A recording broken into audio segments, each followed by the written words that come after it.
Hello lovely Leos, and a very warm welcome to your December 2019 horoscope.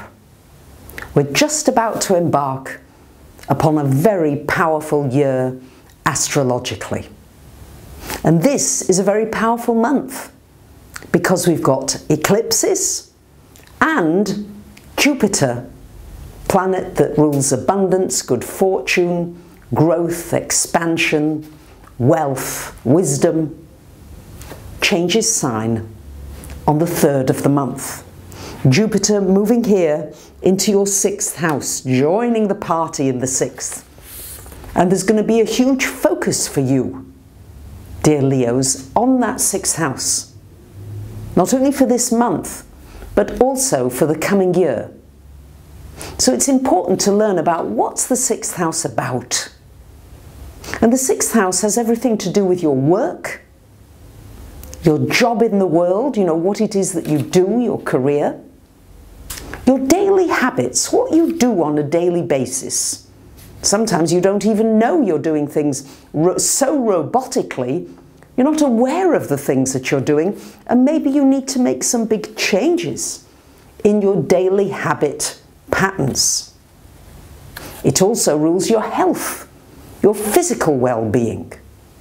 So it's going to be a wonderful opportunity to work with energy medicine, healing, creating more vibrancy, a higher frequency for yourself. There's huge potential with all these planets here in the 6th house for you. And the 6th house also has to do with being productive, being useful, and in some way feeling as though you are being of service to other people. And this too may become something important for you during the coming months. Jupiter just magnifies everything. So if you're working assiduously on your health, it can bring you wonderful health, robustness, strength. It can expand your career in some way, turn it into a completely new direction. On the 10th of the month, we've got Mercury coming to join the Sun in the 5th house. This is reminding you to have pleasure, to have some fun.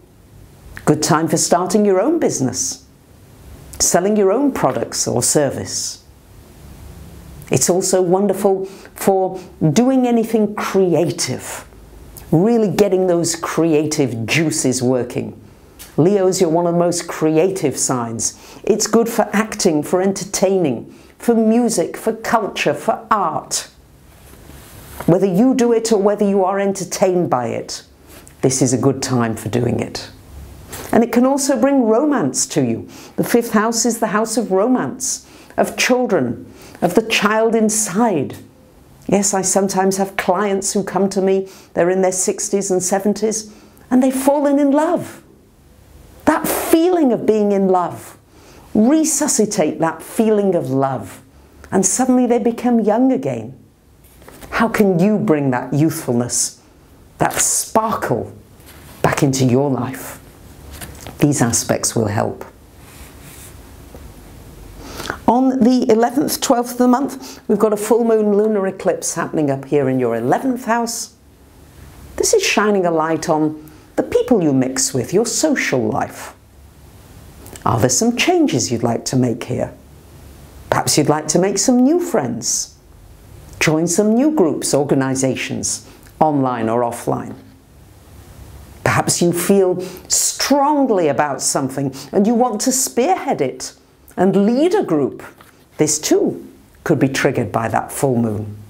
But in some way, it's an opportunity to look at your friendships and your social life and see what maybe you're not so happy with, and where do you need to make some changes.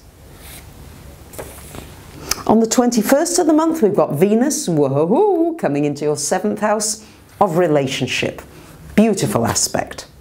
This is good for meeting someone new, for bringing harmony and peace to an existing relationship in some way. It's a lovely aspect. And you may find yourself even mediating or helping others to bring gentleness and softness into their relationships. On the 22nd, we've got the Sun coming into this 6th house.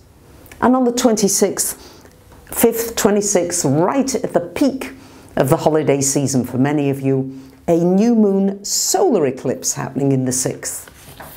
This is an opportunity for a rejuvenation, for a recalibration of your physical being. Yes, you may have to work at it with Pluto-Saturn there, but it's a wonderful opportunity for really bringing yourself to the highest possible level of fitness and health. Through diet, through exercise, but also through thought and through intention and through surrender. It's also time to take your power back in your career, in your work, in what it is you want to do or to contribute to this planet. It's good to look at the areas, maybe with Pluto there, that you're obsessing about. What are you obsessing about? And is it costing you your energy? So these are really big, deep questions, but important questions that can transform your life on all levels. Because when all these planets come together, and if you haven't seen my forecast for 2020 for Leos yet, please do check it out, because that goes into more detail about this Pluto-Saturn-Jupiter energy that is with us for this coming year. So I want to thank so many of you for listening, commenting, sharing, subscribing. Maybe you'd like to have a personal reading about what this year holds in store for you. And I just want to wish you the very, very best of everything for 2020. Bye for now.